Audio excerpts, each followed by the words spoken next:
student conflict, bullying update. That's me, Dr. Davis. All right. Yeah. Podium out. Talk to you from my trusty podium. I stole your pen, but You can have it. All right. This helps me see better because it's higher up. It's just the way I have to live my life. Jacob, would you please pull up my presentation up there and go get it in slideshow mode? Right. Good afternoon, board. For you today, I have a presentation that is an update for steps that are being taken throughout our school district to ensure that we are as ready as possible to support students, especially when they're experiencing conflict, including bullying type behaviors. Members of my staff and I have, to a great degree, pushed into school for the last several months to better understand and examine and assess our practices to see if we have opportunities to improve what we do for the sake of students. As I just mentioned to you, this is an update because this is a process that's ongoing, trying to get better. This presentation is probably going to run 10-12 minutes, guys, so please jump in, stop me if I'm glancing over anything quickly, because this is too important for me to be able to do that, okay? And at the end of the presentation, of course, I'll call for any questions.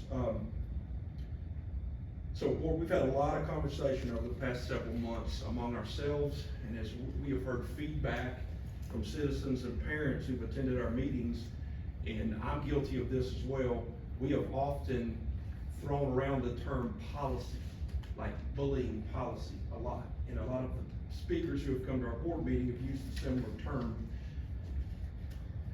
When we have people come speak, or when you gentlemen pose a question, I do my best to keep up with notes over here so that I can follow up and understand what people need.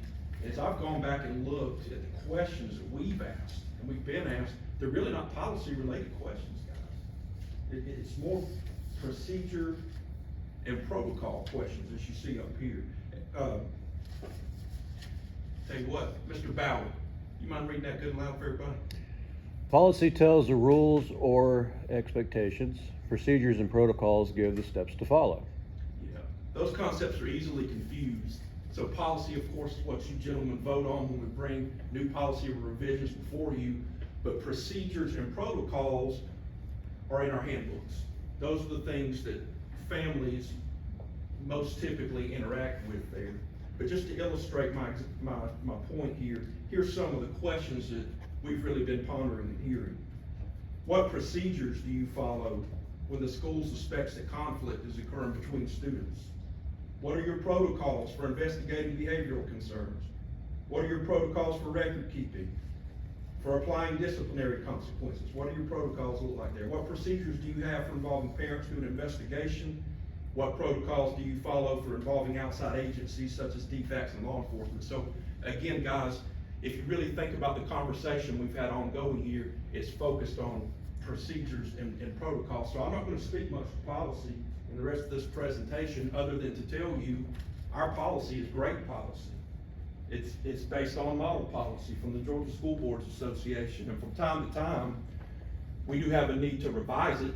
In fact, the next chance to do that's next month, because the legislature has taken some action that requires school districts to update that policy and the language in it. So we're going to dig into policy a little bit next month with some revisions that I'll bring before you to consider. All right.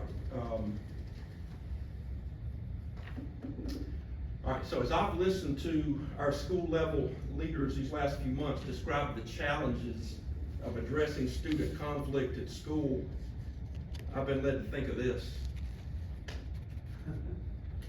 The concept of the tip of the iceberg is a helpful way to illustrate what I'm hearing from our folks in the school. The tip of the iceberg concept, I'm sure you're familiar with it, it suggests that what's on the surface, what you can observe about a situation or a problem, that can sometimes be just a tiny fraction of a much larger and complex reality hidden underneath. And I'm wondering how many of you are thinking about the Titanic right now that I threw that up there. This is what I'm hearing from our folks in the school about student conflict in 2026. Roughly representing what happens at school, roughly representing what occurs away from school because of that. okay? That's the reality that I'm hearing from our people in the schools today. And honestly, it's probably been that way for about the last 10 years. Now, 20 years ago, was my first year as a principal, and I hope I didn't make y'all dizzy by flipping this thing upside down, but I can recall it looked more like this 20 years ago. The part that occurred at school was the majority of the issue. Because if you think about it, if you had students wanting to be unkind to one another, they had to go to school to do it. Right? Now, from time to time, would things happen away from school? Sure they would. Things in the neighborhood would flow over into the school from the weekend before. If you were running around with my crew, it would have been a skating rink or the movie theater. Problems happen, they show up in school. But back then, guys, because these things had to play out in school, my staff and I, we had a pretty good shot at actually getting our hands around these things and controlling them and trying to help resolve them. But that's not the climate we're in, guys. It's looking more like that. That's across the board from our people at the school. Now, especially at middle and high school. In our lower elementary grades, a lot of what we tackle still looks like this piece at the top. The little ones come, face to face at the school, and that's where some of these unkind behavior occurs, but it's just different right now. Because of that, it's more important than ever that from the school's end, that we're partnering with parents and involving them early and often, because that's our best shot to deal with what occurs away from school. Like that partnership with parents. And in the time I've spent out speaking with our administrators at the school level, here's one inconsistency that I've discovered, and we've since fixed it. It sounds like this. When I would say, all right, assistant principal, when you see some problem brewing, like student conflict, like talk me from A to Z how you approach that as thoroughly as you can, right? And they do that. And at some point I ask this question: how do you get parents not just informed, but involved? Like talking to us, and more importantly, talking to one another. Like, how do you approach that? Here's the inconsistency I found a little bit. Some of our less experienced administrators were a bit short-sighted with that and would say, well, Doc, that's a hard thing to do. Give one parent another parent's information, confidentiality, privacy, FERPA, and they're not wrong. Like, I'm not faulting them for thinking that way. That's good thinking, actually, protecting people's information. But what we've since done is thought a little bit deeper about it. Because you can put parent A and parent B in contact with one another if they permit you to do that. We just weren't thinking deep enough, okay? Parent A, it's come to my attention here at the school, we've been investigating this, that your student is having some sort of conflict with other kids or a student at school. We're continuing to investigate it. Here's what we know. Parent A, if I put you in touch with parent B, would you be willing to speak to that other parent? Because when we come together as adults, that's our kids' best opportunity to navigate these things. So about half the time, that does the job, in my experience, where you get like-minded parents involved, working together, working with the school. As I said, that's our best shot to overcome this. But the other half of the time, when you make that call, roughly, you may hear a parent say, no. This is the exact quote we hear from time to time. No, that's happening at school, that's your problem. Figure it out. Just being honest with you. And some of that time when parents aren't open to this, they may say, well, thank you for that question. I've already tried to speak to that other parent. Frankly, I think they're part of the problem. I tried to talk with them and it went bad. I don't care to do it again. And of course, we respect that. But these are examples of some of the things that we're trying to navigate. But for the last time, before I move forward from this concept, anything we can do to strengthen that partnership with parents is the best thing we can do to get this in a better place. Doc, not your question. Yeah. What's the role of the person that deals with the families? Parent engagement. Parent engagement coordinator? Oh, yeah. What's her role as far as this goes? Sure. So depending on the school, they may bring those people into the fold because they're the person who typically has the most ongoing communication with families. To your point, Mr. Everett, it's a team approach where those people will pull in often to make contact with parents. And you just took me to a great point right here, like you really did. What you're gonna see on this screen are steps we're taking going into the coming school year, and I'm really excited about these things. A student advocacy specialist. There's roughly 185 school districts in Georgia. Peach County is one of 20 districts that pursued a grant for this and got it. So this is gonna be a grant-funded position that Peach County has earned from the state, and it's gonna operate doing a lot of what you just asked me about, Mr. Everett. In fact, here's some bullet points explaining exactly what that person's gonna do. They're gonna be a liaison between different agencies, especially working with parents. This is someone in effect on call when what we're doing at the school level is not resolving things the way we want it to, and this is something that's really gaining some steam, getting more complex. This is the position that we're gonna be able to bring in to specifically focus on that. How much was that grant for? Around $27,000. 27,000. It's just right here. Well, I'll tell you what, because of what the climate is right now, I foresee that being funded for quite some time. Because this is not a Peach County problem, it's a state, no, it's not, it's a cultural thing everywhere, guys. As far as, I'm just gonna keep calling it unkind behavior So that money goes directly to an individual or to the council? to an individual. To an individual. Yes, sir. Third party, non-employee. Right. Board, I appreciate you being willing, when I've come to you asking for more resources to address these things, you've been very gracious in doing so. Because of that, we're looking at increasing contact hours for our mental health counselors we've already got in the district. They did a great job, but to the point we've made several times, there's always a need for more of their help here in our district. How many mental health counselors do we have now currently? So we've had 2 part-time, one of whom I know we're gonna retain for sure, Miss Harbage, who's very familiar with us and we are with her, and she does a great job. So Miss Harbage for sure will be continuing that position.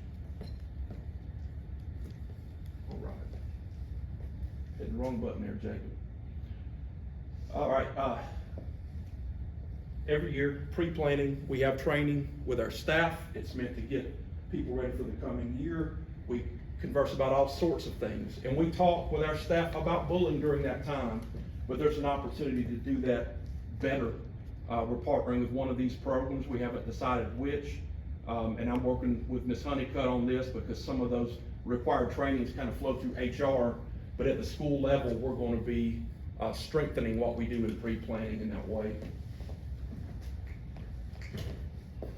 All right, I have a real quick question. Go ahead. This, student advocacy specialist, Yes. they'll be, kind of on demand Yeah. where needed to That's go lighten if there's something going on at Byron Elementary, they go in there, the AP doesn't have to handle it as much. yeah, we'll layer that person on top of what's happening at the school, especially if it's a situation that's gotten so broad that clearly the staff at the school can't at the same time run the school and continue to solve that thing.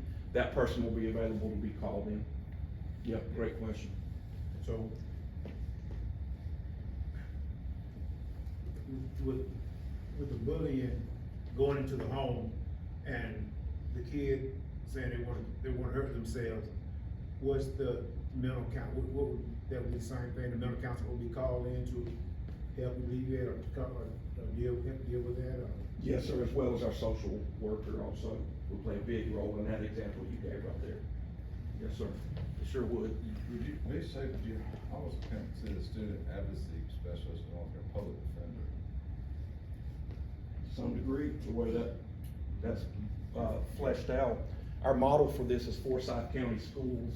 They've already got something in place, and we're taking a look at them as far as how we're gonna build that to work for Peach County.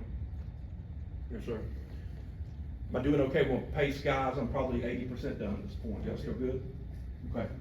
It's the second step program. We've used this in pockets here in Peach County. It's beyond a character education program, a little more to it than that, but I've used this personally years ago with great success. In the places we have been using it sparingly in the district, it's been great. We want to expand this to all elementary and middle schools. And again, thank you guys for making that possible. Jacob, can you speak to this so they can hear somebody else's voice for a minute? Yeah, so we've implemented a program called Peach 360, which is more of a character education program, but there's scripted topics each week of the month that we're in school. And the administrators kind of get on the intercom and they'll talk about these specific character traits and how they impact your day-to-day life at school, at home. And some of the schools have even started nominating, like for the month, a person that exemplifies these characters. And they'll try and post them on social media just to promote positive behavior and kindness and just good character in general. Yeah, Jacob, I'm gonna keep you talking if you don't mind, because very recently we had some parents asking about an opportunity for this right here. So we have partnered with a program called the Sandy Hook Promise, and what it will provide us is a resource for anonymous reporting. It's going to give the students the ability to anonymously report really anything that they need to report through their device, through a hotline, through a text line that will go to a vetted, certified crisis response center. They will communicate back and forth with these individuals anonymously who are making a report. They'll try and gather as much of the information as possible and then turn that over to the school administrator to then kind of triage and determine what's going on and try to formulate a response. The statistic that they gave us is that when they turn over a report to us, that it'll be about 80% complete, and the administrators will need to take 20% action on it. Thanks, Jacob. Guys, if I were rank ordering these things in matter of importance, they're all importance, but I might put this at the top. This restorative practices training that we're bringing to the district. Mr. Young's got experience with this. I have a little experience with it from another district. What this does is it equips adults with some proven specialty skills and strategies to help students not just navigate conflict, but the way they go about it. They're instilling those same skills in the students, so the students take a lead role in resolving the conflict. Guys, that's a life skill, because if we're preparing students for what comes after school, hey, look around. You don't have to look very far, and you're gonna find adult behaviors that look like bullying behaviors from time to time. I'm just gonna be honest with you. Unkind behaviors, and this equips kids with some strategies to use to navigate those things, because they're gonna have to do that in life. Hop on your social media, within a couple clicks, you'll see some very unkind behavior out there. This is gonna be great for our kids.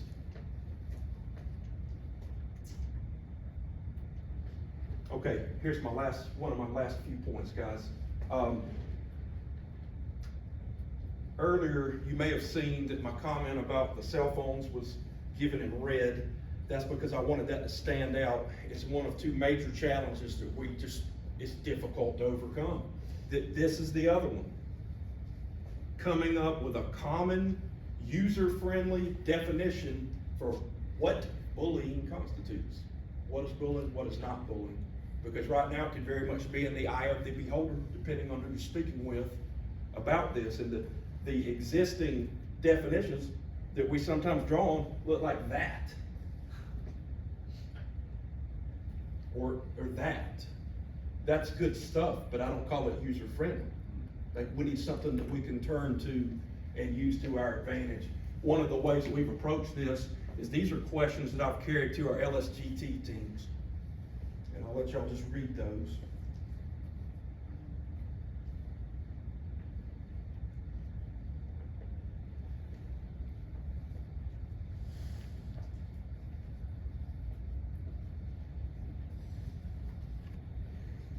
You've got a copy of some of those responses in your packet there.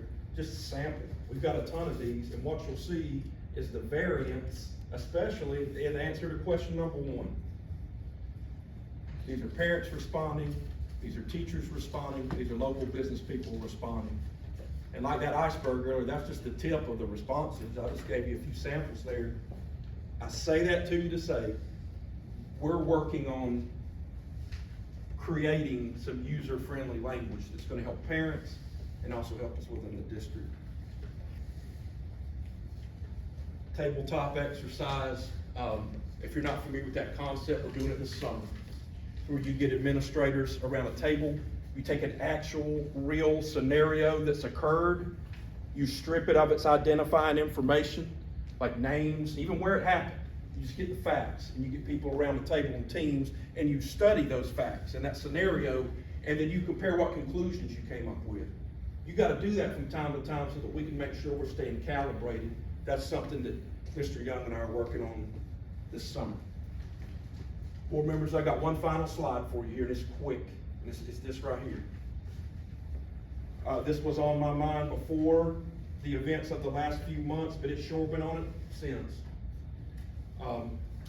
A day of kindness is something, and I hate just to say a day of kindness, but this is our working title for something we're gonna do next year, and it is my sincere hope that this spills over to a community thing. Because Mr. Ellis, when you focus on kindness, we get better. We as individuals, we as a school district, we as a community, we as a world, because of what I said earlier, guys. It's just, it's everywhere, the unkindness piece is. So I look forward to coming back with some plans in hand to share that with you. We're excited about doing that and the messages it's gonna bring for advocacy and awareness. Final thing, guys. Talking with Robert Hill High School about producing a video series along these same lines. Our kids are so doggone talented, and we love when they have an opportunity to contribute to a project-based learning that's gonna help our community and our school. So we're talking with Mr. Hill about getting our talented kids involved and creating a video series here. Miss Adams, were you in another district working with me when we produced something similar? Yes, sir. 13 Reasons Why Not? Correct. You remember that thing? It's kind of based on that. Where you just using for your advocacy and awareness for your video series, you're talking about your kids. Why don't we include the parents in the community? 100%. Get them involved. We want as many different voices as possible contributing to that, and it's content, Mr. Everett. Right now, it's just an idea on that slide, but we're starting to work with Mr. Hill on it. Last thing I'll mention about the power of it, then I promise I'm gonna hush. The thing I just asked Miss Adams about, I contributed one of those videos. It was probably 13, 14 years ago, and within the last 6 months, Stephanie, somebody here in Peach County said, I saw you on a video, and I was like, oh Lord, what is this about? They saw that video from years ago and spoke to me about how it stayed with them, because it was about, matter of fact, it was about how to handle bullying. It really was. So if somebody over a decade later is still thinking about that, we need to do this.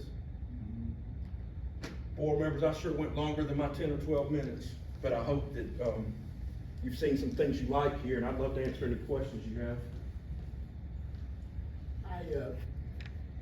I personally think that community involvement to a great extent, as you just alluded, is really important and that we do develop. Because they do want to know and they do want to participate, and how we engage them, well, it's just as delicate as how we engage the rest of us as well. We gotta have an open door to this thing, so the community can step forward. I mean, we say community and it may mean one thing to us, and then Mary Jane over there, she looks at it and says, well, you're in contact with me. But we gotta make an avenue for community to get in, and, like anything else, if they get involved, that's a plus right there. Maybe it's just a comment, but I I can't stress as much as I feel the involvement of community in this process. Well, and this is about educating people about what we do. There's been a lot of criticism of what people believe about our school district and what we do or do not do, and I reject that, because I'm the person out in the schools every day. When I go to our schools asking to see information that's asked about in here in this board meeting, and I go to our school and ask for it, they've got it, and they're able to answer my questions. So the more that we can do, especially public facing, I think, Mr. Ellis, that's where we have the best opportunity to partner with the community, letting them know what we're doing so that they can get involved, to your point, as well, Mr. Everett. Guys, I appreciate your time. Any further questions I can answer for you? Yeah, I just want to tell you, I appreciate you. Sure, yes, sir. And everybody's been working on it, because it's, like you said, it's right now, we kinda got a black eye on things.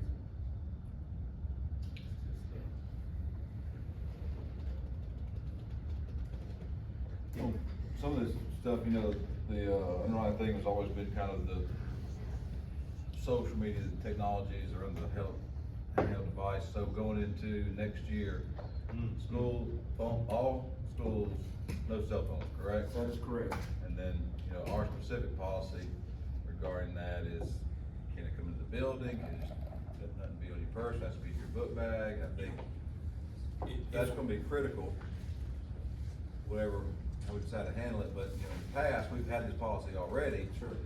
And as you know, it ain't been followed, to the T, because I witnessed it. You know, I did this, go to the school system and seeing they're still on it. So, you know, not all the teachers are following the policy, which is now a state policy. That's right. And I think, you know, we need to be, you know, how are we gonna address that?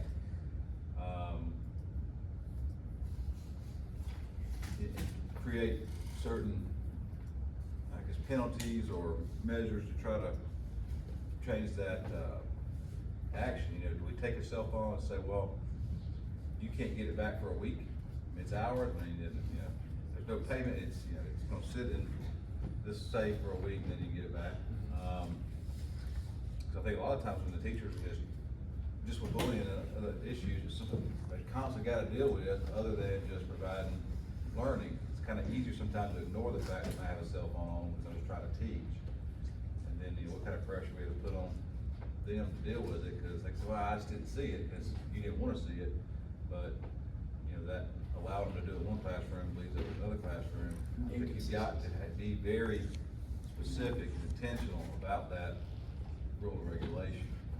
I think it's gonna be difficult to say you can't bring them in the school building. Right. You know, in your book bag is one thing, on your person, can't do it. But it ain't gonna be just us, everybody's gonna be fighting with this. I think we've gotta be clear and set an example from the very beginning, and it's going to be a growing pain. And the first half of the year, I'm just afraid it's going to be difficult.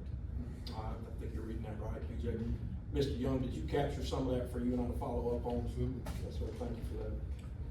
You know, it's gonna be culture shock. Sure. And I was speaking to one of our employees at one of the offices at, one of the schools in Byron, and they were talking about, you know, we talk about, you know, getting the parents to get public participation, to come and participate in things and all. This has always been a task. I mean, you had to bribe them to get them to come, but they made the comment, if you want them to come, all you have to do is take their kid's cell phone, and they will be there in short fashion. So, I'll tell you, I think we have they're to- not gonna turn them over, it's gonna come Oh, to no, physical it's coming. altercation. right, so I think this may be, and the only other time that I remember us doing this since I've been on the board is when we were voting to do school uniforms. We had forums, and we had very, very, very large turnouts. Well, that may be something. Maybe we need to do We need to think about beforehand and just say, hey, you know, this is what it's gonna be. Yep. Everybody, At least we can explain. before they get to the first day of school, this is kinda how, and what we're gonna do, you know, if they get caught, I mean, what's the procedure's gonna be if they get caught first time, second time, third time. What can we legally do? Did the legislator propose any certain way to? That's up to I I will say this, as much, inconsistency with things we're just talking about, there's a lot of consistency right here, these, from parents, teachers. Number 4? All of them. Yeah. Defining bullying, cyberbullying boundaries, parent responsibility, Yeah. and 95% of it revolves around that cell phone. Yeah. You can get rid of that. Well, you can't get rid of it, I don't know the answer to it, it's got. But there are schools, there are systems and districts that have done a marvelous job of this thing. So I think we need to pattern the positive. I mean, upside down, well, I'm asking Yeah. only because I hear tell that there are schools that are doing, as opposed to taking a negative approach that you may be confronted with this or confronted with that. Let's look at all the positive things that these schools who are successful and jump on them and get them in here to counselors if we need to. But if they're making it work, why can't we make it? And it ain't got to work anyway because it's a legislature. don't know if it was Washington County, one of the school districts. It is, they ain't never had cell They phones. took the phones, you can't bring them into school, period. Nothing. And They never had them? their scores shot up. Listen to that. They shot up. I'm not opposed to it. I'm not opposed Not to at all. it. I'm Don't bring them into school. That way you eliminate. eliminate the fact you got in your book bag, temptation. You kill temptation off the rip. You know you can't bring them into school. If you get caught with the sin. What did we do when we had to call our parents? We went to the front office, and when the parents came to school to pick you up, they came to the front office. Let's go back to the front office. I was talking to Jamie about it, we had some conversations, like, the pushbacks from the parents is, well, I've gotta be able to get in touch with my kid, cause extracurricular activities, what's going on, they've gotta have a cell phone on. And you go, well, how did we get by? Yeah. Cause our parents didn't care where Well, we no, were but at. you had They wanted you gone. that morning or that evening, you had to sit down and have a Make plans, conversation that's right. with That's your right. child and say, hey, This what's going you got on. band practice tomorrow? Yeah, I do. What time will it be over? 5 o'clock. That's 10 minutes. Be there. You got to say, we don't do that anymore. It's just, I'll just text you. Yeah. Right. You don't, Oh, you we're don't all have to have guilty. interaction. Right. So at least with that, it forces us to have a conversation about what time I need to pick your tail up, you know? Have a conversation, to make them have a conversation with their kid, period. That's the problem. They're not having a conversation. I had a parent call me the other day. And my son didn't tell me we had football practice, or we had a football training. And then he asked the kid, oh, I forgot to tell you. Nobody's talking to anybody. The parent, the kid come home, he's 16 years old. I don't know that. And they got no driver license, he got, dad got to take him there. So you are not even having a conversation about it. And so this will make them have a conversation. Seriously, I mean, You leave it in the car or put it in a lockbox. There you go. Simple. period. Can't touch it until you go home at 3:15 or, wait a minute, but that was our time. Yeah. What Two- time? 2 o'clock. Two. In What? high school. Oh, yeah. Wow. Oh, well. Have we covered our comments, or we gonna keep on commenting, or we good? We can let- I'm good. Whatever we do, we Take the gotta, phone from them. we gotta get it across to the parents, so they're not coming in threatening the school secretary and the. Wow. I mean, Can't have that. you know, that's, We got police up front. No. yeah, but I mean, I already tell you, it's gonna be it's gonna be a Look, problem. the city needs money anyway, lock them up. Lock them up. Stop. Bitch won't do for one time. Yeah, what, are you done? Y'all send a message early. I'm done, board, other than to say one thing, would you please help join me in congratulating, I've referred to him as Mr. Young, mistakenly, he successfully defended his dissertation and is Dr. Young now before our eyes, so please join me in congratulating. Yesterday. Wow. That's hot. There you go. And welcome back. Yeah, yeah, sure, yeah. Yes, sir. Well, do we have any public participation? Wow, I see, oh, yes, sir? Can I just make a quick comment? Sure. On the cell phone policy. As a parent, I agree, snatch the phone and bring them to the board meeting. Make the parent come to the board meeting. Make the parent come to the board meeting and get the phone back. Wow. cause I heard it during debates, y'all know I ran for board, public participation, and on Facebook, somebody was blasting out, 50 people commented and liked the post about the board meeting today, and I think I'm the only parent here. You are. But So- yeah, it was known, and people knew, 'Cause just nobody like- showed up. Just like Ben said. It's always been like that. I mean, I know Well, it's that's my been like point, that for take the phone, 15 bring it years. to the board meeting, make them show up. Right. Hey, I'm all for it, I got 3 kids with phones, if you take my kids home, I'll come and get it. I mean, Right. that's just the way I see it. Appreciate that. They And shouldn't have I do, phones. while we're on that, I do agree with Ben, if, Whatever. prior to this start of this school year, we need to put out something, fairly concrete, and like I said, if they wanna show up, we can talk about it. Anyway. Alright, executive session.